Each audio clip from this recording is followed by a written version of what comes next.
How to install WhatsApp on your Windows PC or laptop. Here's how. First, press the Windows key on your keyboard and search for Microsoft Store. Then open it.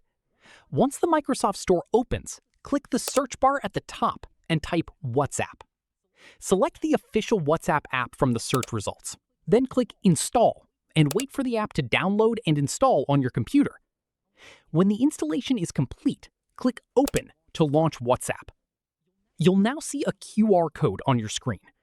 Next, open WhatsApp on your Android phone. Tap the three-dot icon in the top right corner. Select Linked Devices. Tap Link a Device. If prompted, confirm your identity using your fingerprint, face unlock, or your phone's password or PIN. After your identity is verified, your phone's camera will open automatically.